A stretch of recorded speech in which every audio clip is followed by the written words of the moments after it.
Бул шайлоочуларды контроль кылынат да. Миң агитатор бул дагы туура эмес. Дистанттык добуш берүү бул добушту уурдоо маселесин чыгарат. Мен каршымын бул мыйзам долбоорго. Сиздин жеке оюңузду эле мындай жалпы көрүнүшкө айтуу мен ойлойм туура эмес деп. Баарыбыз ишенип алыппыз, балалык кылгандай болупчу. Бул эми мыйзам долбоору 1000 чырылдасак деле өтүп кетет окшойт. Бул системаны да көрүп көрөлү. Жыйынтыгын 5 жылдын аралыгында байкап, көрүп, айтып чыгарбыз. Парламентке какырык, түкүрүк, чимкирик жана башка деп түрдүү атты койгону элине жараша парламент болот. Президенттик шайлоо мен макулмун. Ошол эле кезде парламенттик шайлоо качан болот? Катар менен болгондо.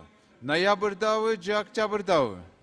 Президенттик шайлоо өз мөөнөтүндө өткөндөй эле парламенттик шайлоо дагы өз мөөнөтүндө ошону мен сурап атам да. Бул жерде жок, урматтуу төрага, бул жерде мындай жазылып турат да. Так жазылган жок, ошон үчүн мен сурап атам. БШК айтып берсинчи, качан болот ошондо? Урматтуу Дастан Далабаевич, 2027 жылдын 24 январында. Жок, бул президентский. Мен парламенттик шайлоону сурап атам. Парламенттик өз мөөнөтүндө. Жок, өз мөөнөтү менен ошондо өз мөөнөтү 26 жыл ноябрь. Ноябрь пока күн белгиленек, белгисиз азыр. Аны Вот мен эмнеге сурап атам, Тынчтык Куроевич, ошону дагы так жазыш керек болуп атат да. Так жазылган эмес да, ошону биз дагы кийинки мыйзам мененби же анан бөлөкчөбү ошону так жазып койсок. Жок, Дастан Далабаевич, конституцияда, конституциялык мыйзамда так көрсөтүлгөн да, жогорку кеңештин депутаттары 5 жылга шайланат. Так.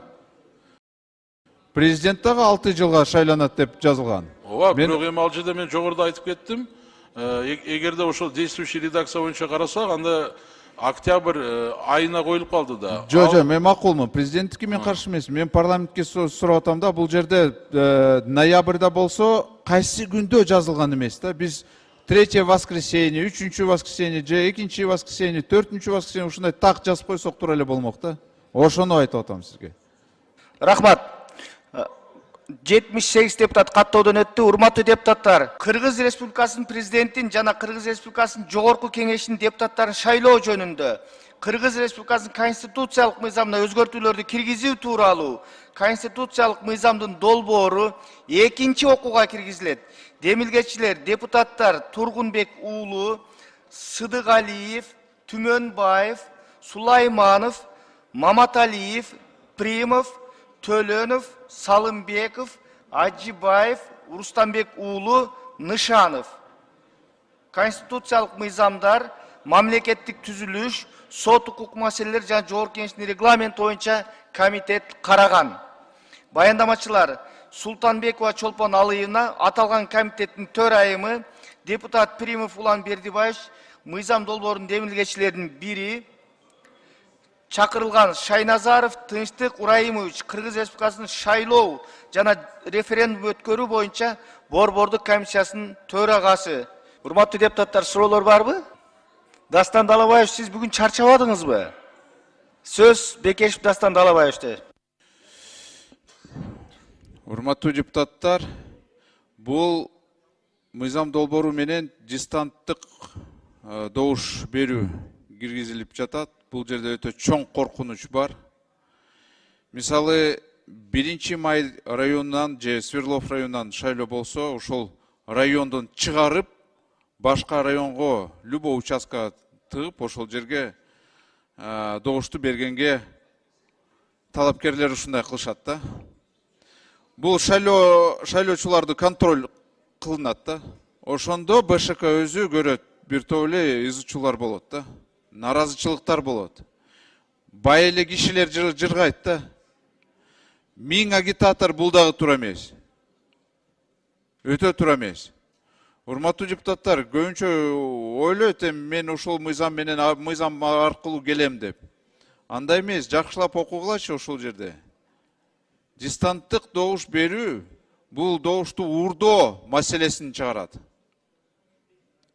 Мисалы, 5-6 микрорайондон шайлоочуларды такси менен 1 май районга алып барат. Же наоборот 1 майдан Октябрьский районга алып барат. Зато мына контроль болуп калат, шайлоочунун контроль. Мына чоң риск ушундай болот да. Экинчи бул легальный подкуп болуп калат. 1000 үгүтчү дегенде 5000 сомдон төлөйсүң, 5 миллион сомду бересиң, и уже как минимум сенде 5000 уже шайлоочу бар. Офистен отуруп алып шайлоону кылышат да. Бул акыйкатка адилеттикине эч мындай жарабайт да. Мен каршымын бул мыйзам долбоорго. Ушундай редакцияга. Идея сонун болчу изначально, бирок саясий коррупцияны биз жок кылабыз деп, наоборот, тескерисинче саясий коррупцияга алып баратабыз. Ошону кандай, ошол эки норма калды, урматтуу Улан Бержибаевич? Урматтуу Дастан Далабаевич, мен сизге мыйзам долбоорунун демилгечилеринин бир катары айтып коеюн. Бул маселени биз карадык.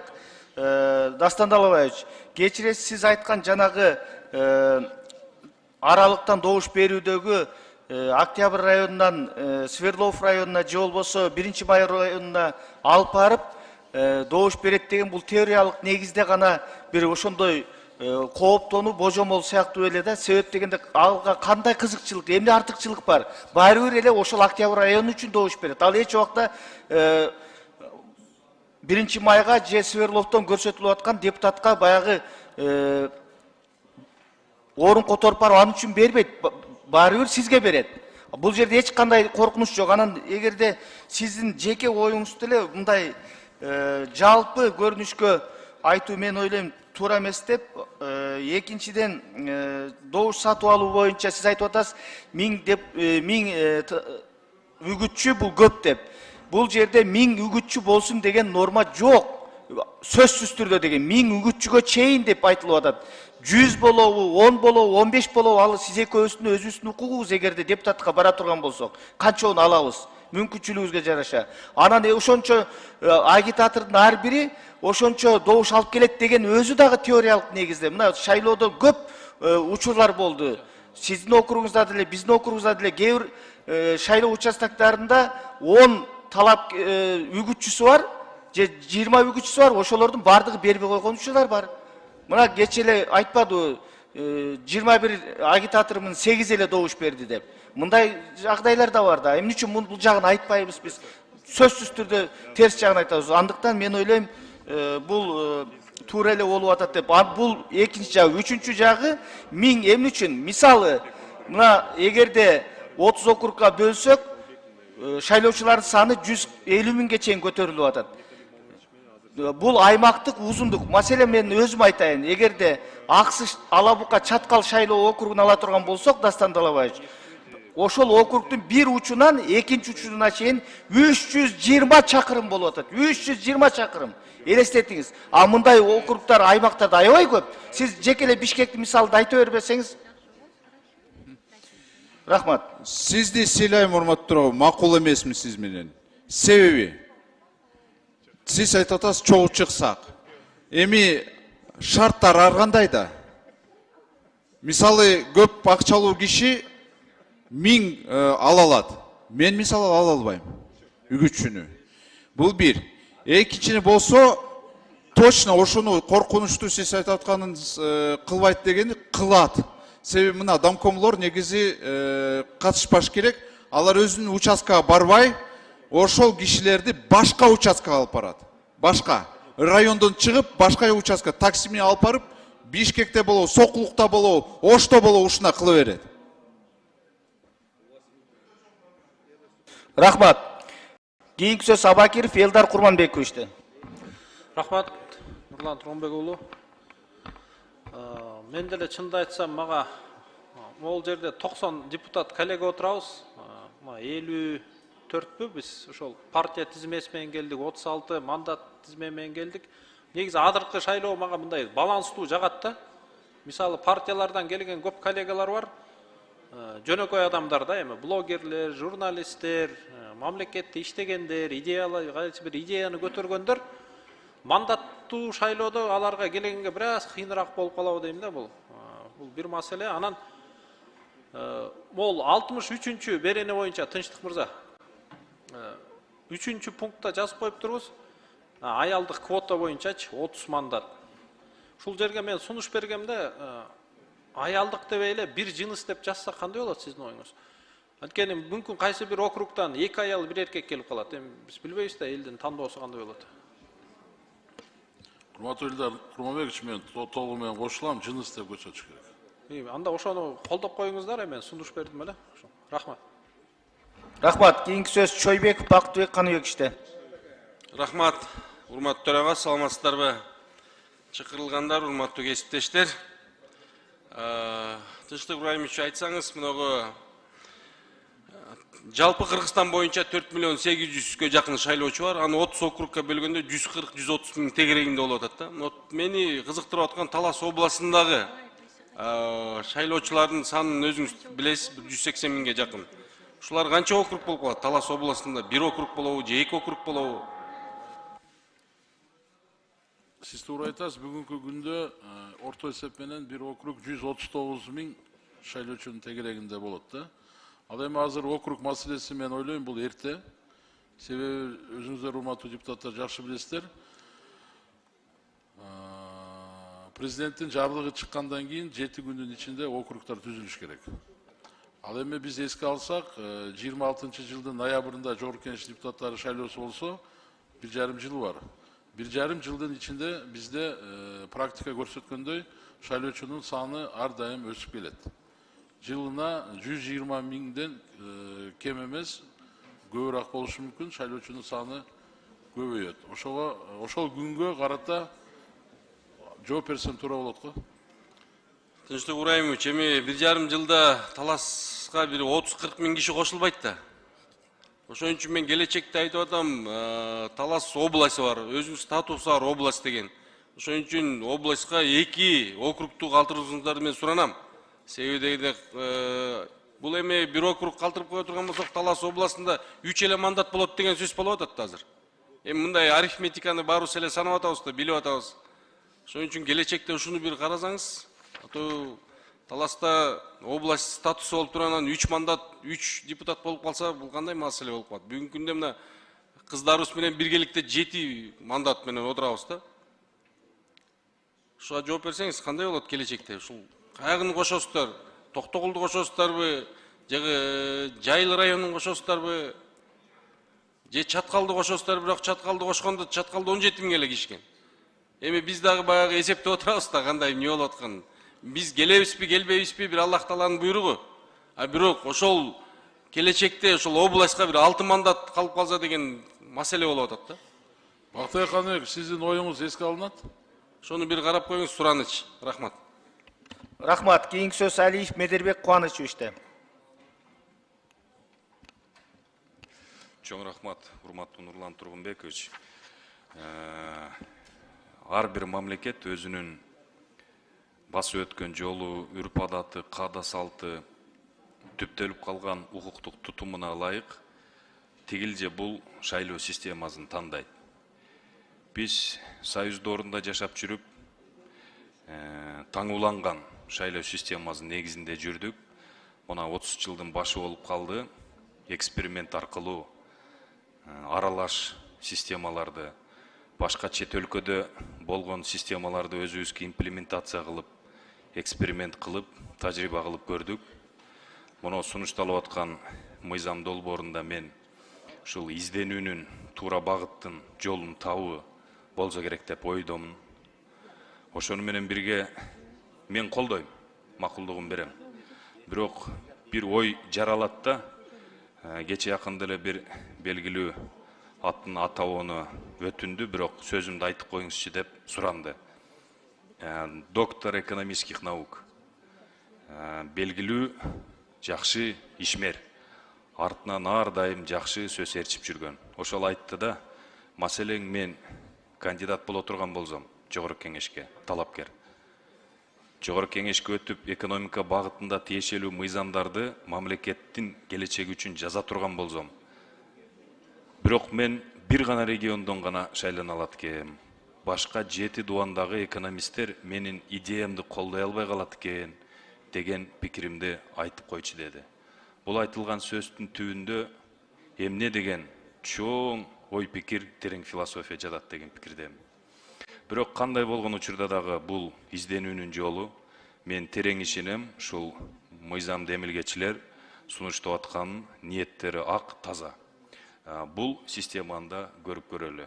Жыйынтыгын 5 жылдын аралыгында байкап, көрүп, айтып чыгарбыз. Рахмат. Рахмат чоң. Биринчи микрофон. Урматтуу төрага, урматтуу депутаттар, бул мыйзамды өткөндө да катуу бир 6-7 саат талкууладык. Ушу чек коюп койсок да 2 жолу 3 жолу жазылып кетет. Бир топ эле киши жазылды, ушу чек коюп койсок, добушка койсоңуз. Рахмат. Сунушту добушка коюм, чек коюу боюнча. Добуш бериңиздер.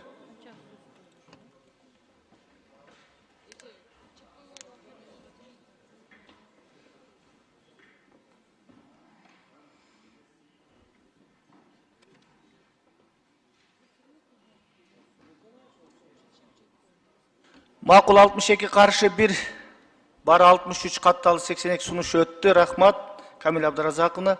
Кийинки сөз Мамытов Талант Турдумаматовичте. Рахмат. Тынчтык Кураймович.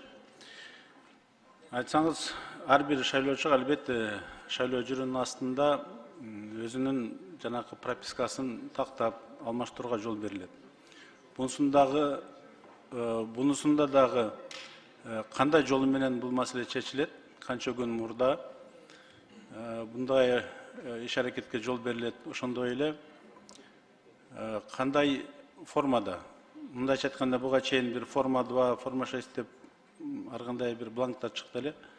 Ошондой аракеттер кандай жол менен иш жүзүнө ашырылат, түшүндүрүп берсеңиз.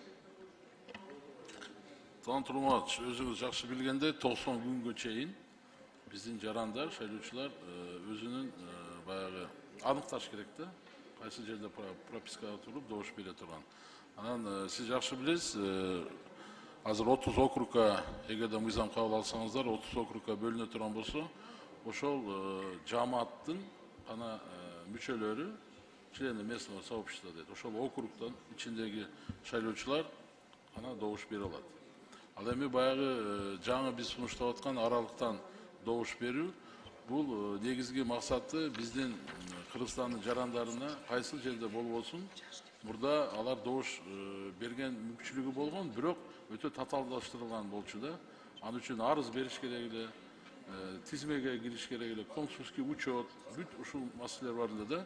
Азыр андай чектөөлөр жок.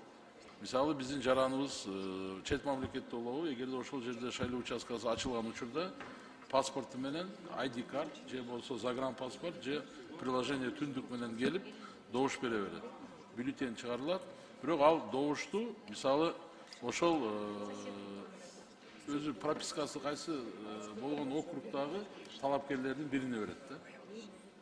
Ошол өзгөчөлүк айырмасы. Демек, жарандар кайсы жерде болбосун, пропискасына ылайык добуш бергенге укук берилет. Силер ушул системаны камсыз кылууга шарттарыңар барбы? Жетишесиңерби? Ушул тартипте толук кандуу шайлоону өткөргөнгө бүгүнкү күнү даярдыгыңар кандай?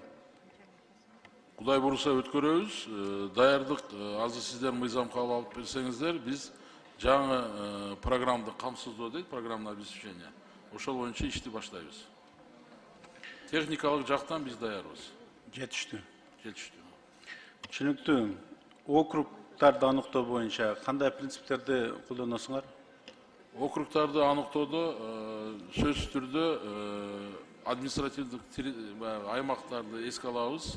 Сөзсүз түрдө баягындай чек ара болуш керек. Бул биринчиден. Экинчиден максималдуу түрдө шайлоочулардын санын тең бөлгөнгө аракет кылабыз. Бирок эми мыйзам ар кандай себептер болуп калышы мүмкүн. Себеби бизде ички миграция бар.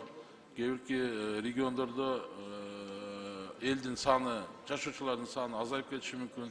Мисалы Бишкек, Ош шаарларда наоборот көбөйүшү мүмкүн элдин саны шайлоочулардын. Ошону эске алуу менен мына сиздер 20% отклонение калтырып берип атасыңар мыйзамда.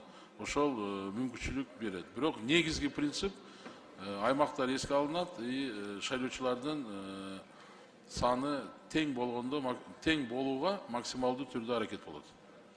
Түшүнүктүү. Принцип боюнча ал эми ким тарабынан округтар аныкталат? Ал кандай жол менен? Комиссия түзүлөбү? Депутаттар өзлөрү комиссия жолу менен бул маселени чечүүгө катышабы, катышпайбы, ушул жөнүндө түшүндүрмө берип койсоңуз. Сиз жакшы билесиз, бул мыйзамдын талабы округтарды аныктап атканда борборлук шайлоо комиссиясы аныктайт. Сөзсүз түрдө комиссия түзүлөт. Жогорку Кеңештин депутаттары эшик ачык кирсе болот ошо комиссиянын курамына. Андан тышкары жергиликтүү бийликтин сунуштары дагы эске алынат. Түшүнүктүү. Эми кандай болбосун, ушул маселени чечүүдө дагы бир ыңгайлуу шарттар түзүлүш керек. Анан географиялык мүмкүнчүлүктөр, жана жол жүрүү, жанагы алыстык, аралык деген маселелерди эске алыш керек деп ойлойм. Рахмат. Мыйзам долбоорун кабыл алгандан кийин да кандай маселелер болсо, аны мен ойлойм чогуу карап чыгып, анан адилеттүү кылып чечкенге баардык күч аракеттерди жасаш керек. Рахмат, ишиңерге ийгилик каалайм. Рахмат. Рахмат. Кийинки сөз Кубанычбеков, Илимбек Кубанычбековичте. Чоң рахмат. Саламатсыздар, урматтуу кесиптештер, урматтуу чакырылгандар. Биринчиден, ошол мыйзам долбоору боюнча бир топ депутаттар сунушту бердик эле, урматтуу Улан Бердибаевич.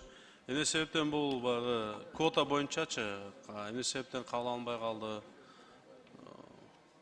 Кайсы критерийлердин негизинде дегендечи. Эгер биздин сунушубуз, мен жеке оюм бул кабыл калса, биздин ушу билимдүү, анан кийин ушул жакшы идеясы бар, программасы бар, жаштарыбызга бир топ жакшы шарт, жеңилдик, мүмкүнчүлүктөр түзүлмөк да. Ушул нерсенин арты менен биз бул нерсеге бир сунуш бердик эле. Рахмат, Илимбек Кубанычбекович. Сиздер Калпаев, Маматалиев, Бакасов, Атаджанов, Айдаралиев, Кылычбаев, Марипов, Ханжеза, Нурбаев, Абакиров, Рустамбек уулу Козуев болуп жазуу түрүндө сунушуңуздарды бергенсиздер. Ошол жаштардын квотасы боюнча. Аны, урматтуу Илимбек Кубанычбекович, Конституциянын 24 беренесинин 3 бөлүгүнө ылайык Кыргыз Республикасынын эркектер менен аялдар бирдей укуктарга жана эркиндиктерге жана алардын ишке ашыруу үчүн бирдей мүмкүнчүлүктөргө ээ. Ошондой эле бул норма Конституциялык мыйзамдын долбоорунун 60 беренесинин 3 бөлүгүнө ылайык мандаттарды бөлүштүрүүдө аялдардын квотасы боюнча 30 депутаттык мандат каралган. Бул ченемдер парламентте ар кандай социалдык топторду камсыз кылуу менен максатында бекитилет. Ушул комитет сунушталган өзгөртүүлөрдү теңдиктин, конституциялык кепилдиктерин мындан ары бекемдөөгө өбөлгө түзбөй, тескерисинче бийлик органдарынын кызыкчыларын тең саламаттуулугун камсыз кылууга багытталган колдонуулагы механизмдердин тарышына алып келиши мүмкүн деп комитет эсептейт. Ошон үчүн сиздердин сунушуңуздарды четке кагуу сунушталган. Эми чындыгында жаштар биздин келечек, өлкөнүн келечеги ушу жаштардын колунда дегенден кийин ушу жаштарга бир аз мүмкүнчүлүк берсек, себеби мындай келген эле жаш өздөштүрүп, ошол жерге көнүшүп, же болбосо ошол ишти алып кете албайт да. Ошондуктан акырын баягы тарбиялап, өстүрүп, көндүрүп дегендейчи. Анан экинчи маселе, бул жерде биз жаштар анан мүмкүнчүлүгү чектелген жарандардагы кызыкчылыктарын эске алганбыз да. Анан бул нерсенин бардыгы ошол мындайча айтканда бир топ эле мурда эме партиялык тизмеде бар эле да мындай жеңилдиктерчи. Ушул андан мурда конституцияга каршы келип калганбы ошол кызыкчылыктарчы? Сиз айткандай лобызылар боюнча ал жерде толук кандуу бүт биздин ошол Дастан Далабаевичтин жана ошондой эле действующий редакцияда, ошондой эле биздин борбордук шайлоо комиссиясындагы ченем сунуштары толук кандуу эске алынган. Ал жерде деталдуу биринчи, экинчи, үчүнчү топтогу майыптарды боюнча дагы толук кандуу кабыл алынган. Алар толук кандуу эске алынды. Илимбек Кубанычбекович. Андан кийин ушу үгүттөөчүлөр боюнча биз ушу парламенттик укууда дагы, биринчи окууда дагы айттык эле.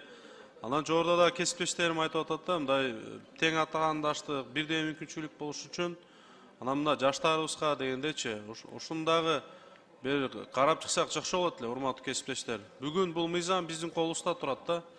Кандай өзгөртүүлөрдү киргизе алсак, эртең мыйзам долбоору ишке ашып колдоо тапкандан кийин кээ бирки мүмкүнчүлүктөр ограниченный болуп калышы мүмкүн. Бул ар бир 90 тең тиешелүү мыйзам болгондуктан келечек муунга бул баягы жөн эле бир баягы эмес, эртең өлкөнүн эртеңки күнүн бир аныктай турган бир мыйзам долбоор да. Ошондуктан ушул боюнча дагы бир сунуштарды эске алып койсоңуздар жакшы болмок. Улан Бердибаевич. Эми күрөө ошол 300 000 сом боюнча эле калдыбы? Ооба, күрөө боюнча 300 000 сом боюнча калды, жана ал сума кайтарылбайт. Уткан адамга да кайтарылбайт, а? Уткан адамга да кайтарылбайт, толук кандуу республикалык бюджетке аталган акча каражаты которулат. Ушул күрөө боюнча дагы жок дегенде бир туура мурда 100 000 болгон, 100 000 деле төлөгөнгө мүмкүнчүлүгү бар. Эми баягы ушул жергиликтүү бир региондогу деңгээлдеги адамдар же болбосо кайра эле ушу жаштарга мисалы 300 000 сом да көп да, чын айткандачы. Бул кээ бирки адамдын бир жылдык кирешеси болушу мүмкүн. Мисалы үчүнчү. Аны коюп туруп, ал аттана албай калышы мүмкүн да, мындайчы. Ошондуктан бул жагынан баягы конституциялык укуктарын биз чектеп. Рахмат. 4-нчү микрофон.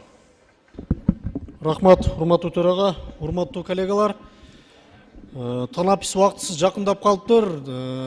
Жазылгандардын саны аз эле экен. Ошондуктан ушул маселе аягына чыкканга чейин убакытты узартып алсак. Ушуну добуш окуп коесузбу, урматтуу төрага?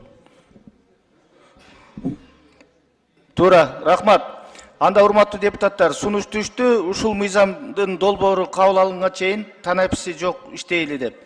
Сунушту добушка коем, добуш бериңиздер. Макул 64, каршы жок бар 64, катталды 80, сунуш өттү. Кийинки сөз Эгембердиев Асланбек Абдыкайымовичте. Рахмат, урматтуу төрага. Эми негизи бул шайлоо мезгилинде кандидаттар үгүт иштери менен алек болуш керек да. Мыйзам боюнча үгүт иштерине 1 ай эле убакыт берилет. Анан ошол 1 ай убакытта көпчүлүк мезгилдерде ушу кандидаттарга үгүт иштерине тоскоолдук кыла турган маселелер бар да. Мисалы үчүн ногу патент деген, агитаторлорго патент ал, штабка патент ал, баннерге патент ал. А бир райондо ошондо жалпы жагынан жалданма агитатор болот, баннер иле турган жайлар болот, штаб болот. Ошо менен 10 000ден ашып кетет да бирлер райондочу. А райондо кезекке туруп калышат ошоларда патент алыш үчүнчү. Мына азыр мыйзамдын да негизинде айтылып эле атат, арзан өтсүн, акчалуулардын шайлоосу болбосун деп баарыбыз айтып атабыз. Бул дагы бир кошумча чыгымды камтыйт да. Акчасы көптөр 3-4 бухгалтер алып алат экен да, алардын акчасы көптөрдүн бухгалтери көп болгончу бухгалтерлары барып тапшырып жүрө берет экен. Акчасы жок кандидаттар ала албай калат да, бухгалтер ала албайт. Анан отчетторун тапшыра албай калат, БШКдан дайыма замечание келе берет да, отчетуңарды тапшыргыла депчи. Ошо менин сунушум. Алмаз Акунжанович, угуп коесузбу? Алмаз Акунжанович, ошол патентти жок кылуу боюнча болгону 1 айга эле экен, өзүчү 1 айда шайлоодо аябай тоскоолдук кылат да. Мына жерде депутаттар да баары шайлоого катышып келген, бул чынында тоскоолдук жаратат да, шайлоодо үгүт иштерине ушундай тоскоолдук жаратат. Отчет менен эле жүрүп калат да. Кээ бирде шайлоо бүткөндөн кийин дагы 2 жумага чейин отчетун тапшырып жүргөн кандидаттар бар. Ошо патент боюнчачы, ушул патентти Минэконом менен сүйлөшүп, салык инспекциясы менен сүйлөшүп, эми мамлекетте эле ошол шайлоо болсо 5 жылда бир шайлоо болсо бюджетимди толтуруп алайлы деп карап турган жери жок да. Ушул патентти шайлоо мезгилинде ошол патентти жокко эле чыгарып койсок. Бул азыр айланып келип эле патент өзү максаты бул налогтун бир түрү болгон менен көргөн пайдаңан төлө дегени менен ал дагы эле келип кандидаттын чөнтөгүнө өчөт да. Агитатор төлөбөйт аны. Аны бардыгыбыз билет. Агитатор айтат, сен патентти алып бер дейт. Менин айлыгым төлө дейт. Анан кайра эле келип туруп эле арзан шайлоо кылабыз, акча теңдик кылабыз, баарына бирдей шарт түзөбүз деп туруп эле кайра эле келип туруп кандидаттын чөнтөгүнө күч келет дагы эле акчасыз адамга оор болуп калат да. Ушул маселени бир жакшылап карап, мына мыйзамды кабыл алып атканда ушул менен бирге шайлоону бир толуктап бардыгын чогуу чечип барсак. Ушул патентти 1 айлык патентти штабка, агитаторго жана баннер илген жайларга ушул патентти жокко чыгарсак.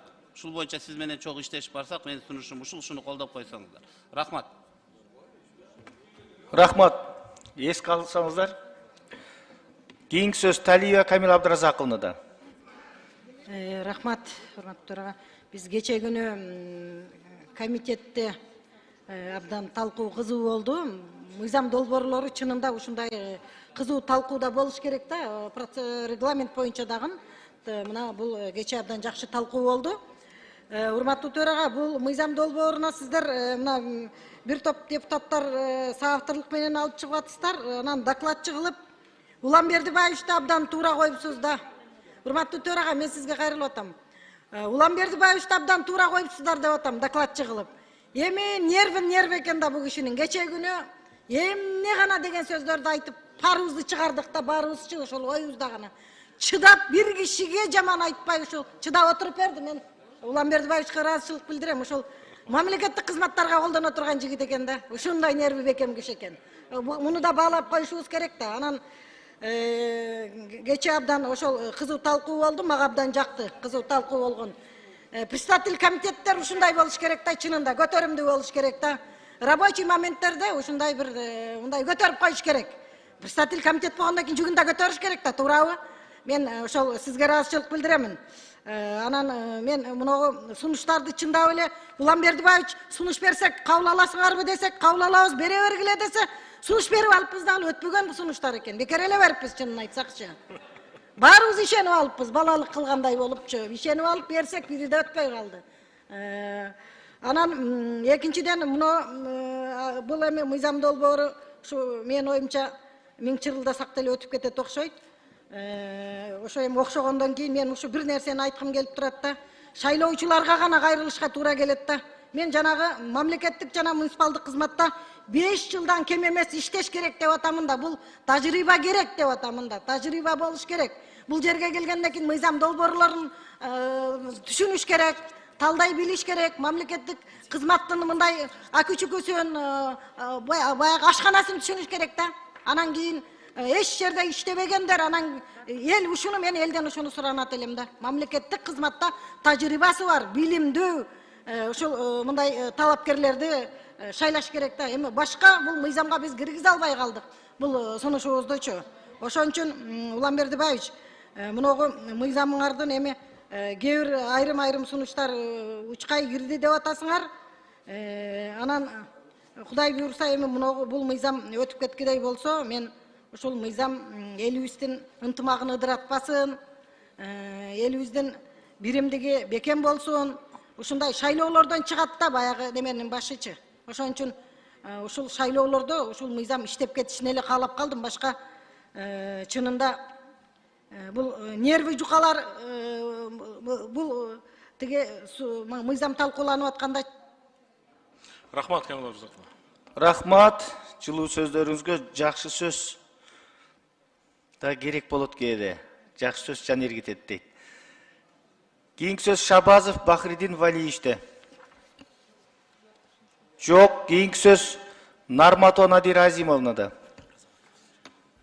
Рахмат төрага, урматтуу депутаттар, Алмаз Акынжанович.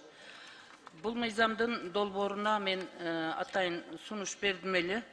Мыйзам ченемдүү, конституция жол бере турган. Ошол 59-чу беренеде ким жогорку кеңешке депутаттыкка талапкер боло алат деген беренеге. Себеби бул конституциялык мыйзам болуп эсептелгендиктен биз буга чейин жогорку кеңеш ушу 7-чи чакырылыштын депутаттары жогорку билимдүү дегенди да киргизгенбиз.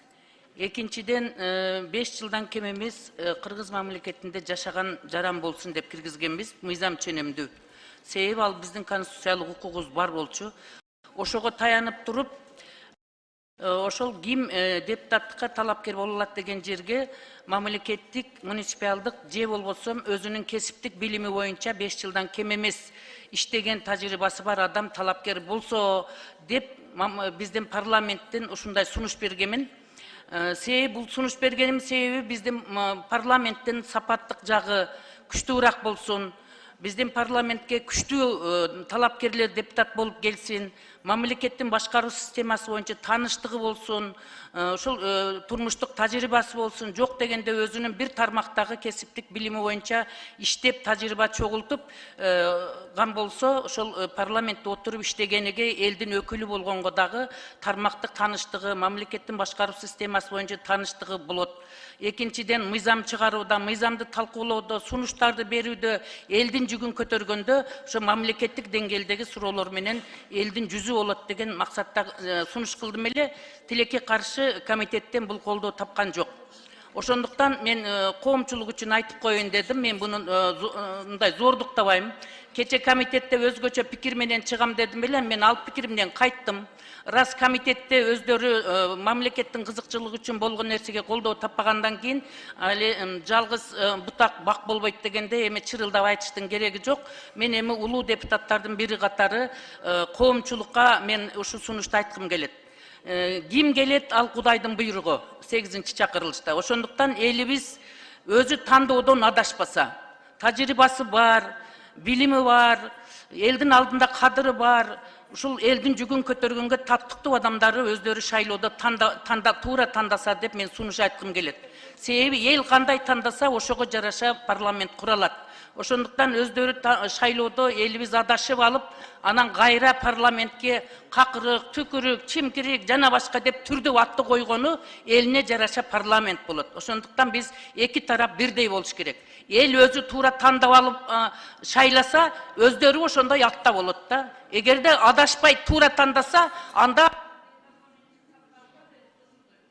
Рахмат. Кийинки сөз Жумабеков Дастанбек Артисбековичте. Рахмат. Саламатсыздар, урматтуу депутаттар.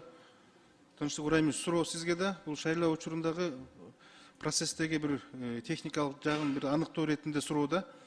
Мисалы, жашоо жери пропискасы Таласта же Ошто же Баткенде болсо, бирок өзү ал Бишкек шаарында ошо шайлоо учурунда, шайлоо күнү Бишкекте болуп шайлоого катышам десе, кандай шарттар түзүлөт?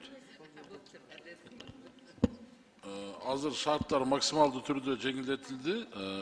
Ал биздин жараныбыз, мисалы ошо Таласта турса, каттоосу, шайлоо күнү Бишкекте болуп калса, Бишкектин каалаган шайлоо участкасына барып, ID карт же загранпаспорт же баягы түндүк приложение барго, ошо 3 документтин негизинде добуш бере берет.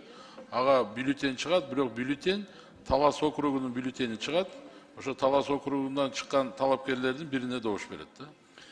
Анда жакшы нерсе